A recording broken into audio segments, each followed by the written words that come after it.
Hi అండి, welcome to మా తులసి పూజ హోన్లాగ్స్. అందరూ ఎలా ఉన్నారండి? నేనైతే చాలా బాగున్నాను. ఈ పాటికే మీకు థంబ్నెయిల్ చూస్తే అర్థమైపోయింది కదండి, యూట్యూబ్ నుంచి డబ్బులు వచ్చాయి అని. మరి డబ్బులు చూపించడానికి కెమెరా ముందుకు మీరు రాకుండా మీ బాబు చేత ఎందుకు చూపిస్తున్నావక్క అని అడుగుతారేమో. ఇంత మ్యాటర్ యూట్యూబ్ గురించి మాట్లాడాలంటే కెమెరాను చూస్తూ మాట్లాడడమా? అంత ధైర్యం అయితే లేదండి. ఇక ముందుకేమైనా ధైర్యం వస్తే గనక ఖచ్చితంగా కెమెరాను చూస్తూ మాట్లాడతానే. అందుకనే రాయలసీమ ఫేమస్ ఉగ్గా నేను పాలకూర ఉల్లిపాయ పకోడాని చేస్తూ మనం యూట్యూబ్ గురించి నేనైతే మాట్లాడతానే. నిజంగానే యూట్యూబ్ నుంచి డబ్బులు వస్తాయా? యూట్యూబ్ చేయడం ఈజీనా కష్టమా? నేను యూట్యూబ్ ని ఎందుకు స్టార్ట్ చేశాను? యూట్యూబ్ వల్ల నేను ఎంత స్ట్రగుల్ అయ్యాను? కొత్తగా యూట్యూబ్ స్టార్ట్ చేయాలి అనుకున్న వాళ్లకు, ఆల్రెడీ చేసిన వాళ్లకు కూడా నాకున్న చిన్న అనుభవంతోనే యూట్యూబ్ గురించి కొన్ని విషయాలు మీతో చెప్తాను. ఇక ఏమాత్రం లేట్ చేయకుండా వీడియోలోకైతే వెళ్ళిపోదాం. ముందైతే యూట్యూబ్ ను ఎందుకు స్టార్ట్ చేశాననే విషయం చెప్తానండి. ఎందుకంటే నేను డిగ్రీ చదివినా కూడా ఒక జాబ్ అయితే చేశాను, కానీ 2 months చేశాను. కొన్ని కారణాల వల్ల నేను జాబ్ చేయలేకపోయాను. అంటే మా పిల్లల కోసము, మా ఆయన కోసము వాళ్ళని చూసుకోవాలంటే ఖచ్చితంగా నేను ఇంట్లోనే ఉండాలండి. జాబ్ చేసే పరిస్థితి అయితే అస్సలు లేదనమాట. కానీ ఏదో వెళ్తండి, ఏదో ఒకటి సాధించాలనేది పట్టుదల అయితే చాలా ఉండేదనమాట. యూట్యూబ్ని చూశాను. యూట్యూబ్ లో కొన్ని వీడియోస్ చూసిన తర్వాత అనిపించింది యూట్యూబ్ చేసేద్దామని డిసైడ్ అయిపోయానండి. యూట్యూబ్ లో ఏదో ఒక వీడియో పెట్టేస్తే వైరల్ అయిపోతే డబ్బులు వచ్చేస్తాయి కదా అని అనుకునేదాన్ని. యూట్యూబ్ గురించి జీరో నాలెడ్జ్ అండి. అసలు యూట్యూబ్ స్టార్ట్ చేసేది కూడా తెలీదు. మా పెద్దబ్బాయి యూట్యూబ్ ని స్టార్ట్ చేశాడండి.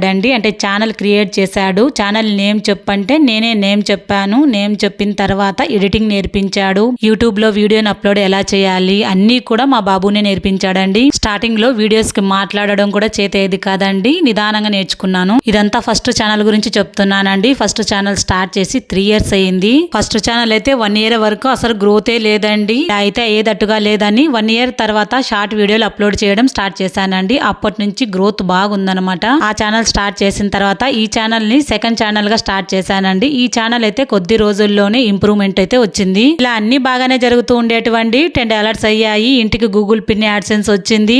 ఇలా అన్ని అయ్యాక 2 మొండికేసాయండి. వ్యూస్ అస్సలు రాలేదు. అప్పుడు కదా నా బాధ దేవునికి కూడా తెలియదండి. ఎంత స్ట్రగుల్ అయ్యానో, ఎన్ని బాధలు పడ్డానో, ఎన్ని కష్టాలు పడ్డానో నేనైతే మాటల్లో చెప్పలేనండి. అంత బాధలు పడ్డాను. ఇక ఈ 2 ఛానల్స్ ని కూడా ఆపేద్దాము అనుకున్న టైంలో నేనైతే గనక ఇలా క్రియేట్ చేశానండి. వంటలు చేస్తూ ఏదో నాకు తెలిసిన విషయాలు అమ్మమ్మ వాళ్ళు, నాయనమ్మ వాళ్ళు చెప్తూ ఉంటారు కదా, ఆ విషయాలు చెప్పుదామని ట్రై చేశానండి. వర్కౌట్ అయిందండి. కొన్ని వీడియోస్ అయితే వైరల్ అయ్యాయి. అందుకే నాకు డబ్బులు వచ్చాయి. నేనైతే కొత్తగా యూట్యూబ్ స్టార్ట్ చేయాలి అనుకున్న వాళ్ళకు ఒక్కటే చెప్తానండి, రండి పెట్టండి, యూట్యూబ్ అయితే స్టార్ట్ చేయండి. కానీ మీరు చేసే పనులన్నీ ఆపేసి మరీ యూట్యూబ్ పెట్టి డబ్బులు సంపాదిద్దాం అంటే మాత్రం రావద్దండి. ఫస్ట్ అయితే ఫన్ గా స్టార్ట్ చేయండి.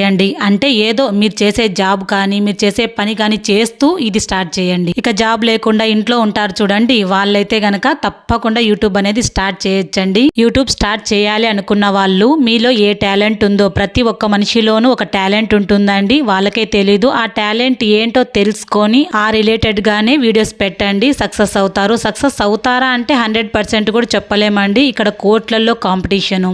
ఆ కోట్లల్లో నువ్వు ఒక్కరివి అని నిరూపించుకోవడానికి ఎంత టాలెంట్ చూపించాలి. అయినా ఎంత టాలెంట్ ఉన్నా కూడా లక్ అనేది కూడా 1% ఉండాలండి. లక్ ఉంటేనే ఈ టాలెంట్ కు విలువ ఉంటుందని నేను నమ్ముతాను. 100% లక్ నైతే నమ్ముతానండి. యూట్యూబ్ లో నుంచి డబ్బులు రావాలంటే బీభత్సంగా దేవుడు రాసి పెట్టి ఉండాలండి. ఈ యూట్యూబ్ నుంచి లక్షలు సంపాదిద్దాం అనుకోద్దండి. అంటే సంపాదించే వాళ్ళు సంపాదిస్తున్నారులేండి. యూట్యూబ్ ని సిల్లీగానే స్టార్ట్ చేయండి. సీరియస్ గా అస్సలు స్టార్ట్ చేయొద్దండి. సీరియస్ గా స్టార్ట్ చేశారనుకోండి, వ్యూస్ వచ్చినప్పుడు ఒకలా, వ్యూస్ రానప్పుడు ఇంకోలా ఉంటుంది. ఏదో వేణీళ్లకు చన్నీళ్లు తోడన్నట్టుగా యూట్యూబ్ నుంచి వచ్చే ఆదాయం కూడా అలాగే ఉంటుందండి. ఇక నెగిటివ్ కామెంట్స్ గురించి అస్సలు పట్టించుకోవద్దండి. నచ్చితే రిప్లై ఇవ్వండి, లేదంటే రిమూవ్ చేసేయండి. సోషల్ మీడియా అన్న తర్వాత నెగిటివ్ కామెంట్స్ అనేది కామన్ గా వస్తూ ఉంటాయండి. అస్సలు పట్టించుకోనే వద్దండి. ఇవన్నీ పట్టించుకున్నాం అనుకోండి, మనం అనుకున్న గమ్యానికి అస్సలు చేరలేమండి. అబ్బా, ఇంతకీ యూట్యూబ్ పెట్టాలా వద్దా అక్క అని అడుగుతారేమో. యూట్యూబ్ పెట్టాలా వద్దా అనేది మీ ఇష్టం అండి. స్ట్రగుల్స్ ఉంటాయి, నెగిటివ్ కమెంట్స్ ఉంటాయి, ఏం పర్లేదు, ఇవన్నీ తట్టుకోగలము అన్నారనుకోండి, యూట్యూబ్ స్టార్ట్ చేసేయండి. స్టార్ట్ చేయడం అంటే మీకున్న టాలెంట్ ను మాత్రం ఉపయోగించండి. ఎవరినైనా ఇన్స్పిరేషన్ గా తీసుకొని వీడియోస్ చేయండి, తప్పు లేదు. కానీ మీకు రాని విద్యను మాత్రం చేశారనుకోండి, వీడియోస్ అనేది ఫ్లాప్ అయిపోతాయి. నేను ఎందుకు ఇంత గట్టిగా నిక్కచ్చిగా చెప్తున్నానంటే, కొత్తగా యూట్యూబ్ స్టార్ట్ చేయాలనుకున్న వాళ్ళకు ఇలాగే ఉండాలండి. మనము స్మూత్ గా ఈజీగా వస్తాయని చెప్పామనుకోండి, వాళ్ళు కూడా అలాగే ఉంటుందని దిగుతారు. అప్పుడు తెలుస్తుందండి బాధ. అందుకనే నేను ఇలాగే గట్టిగా చెప్పానండి. ఇంకా కొత్తగా యూట్యూబ్ స్టార్ట్ చేసిన వాళ్ళకు ఒకటే చెప్తున్నానండి, ఇంకా 5 నెలలైంది, 6 నెలలైంది, సక్సెస్ రాలేదని వదిలేనే వద్దండి.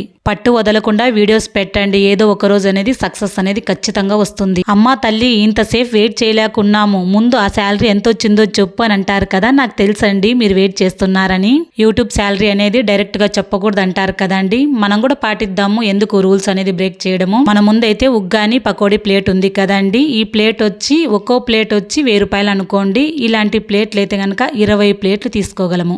అర్థమైంది కదండి యూట్యూబ్ నుంచి నాకు ఎంత శాలరీ వచ్చిందనేది. ఈ శాలరీ కోసం నేను పడిన కష్టం అంతా ఇంత కాదులేండి. చిన్న అమౌంట్ పెద్ద అమౌంట్ నేనైతే సాధించానండి. యూట్యూబ్ నుంచి అయితే కనుక శాలరీ అయితే వచ్చింది. వీడియో నచ్చితే కనుక సబ్స్క్రైబ్ చేసుకోండి, లైక్ చేయండి, షేర్ చేయండి. మరొక వీడియోతో మళ్ళీ మీ ముందు ఉంటాను. Thanks for watching.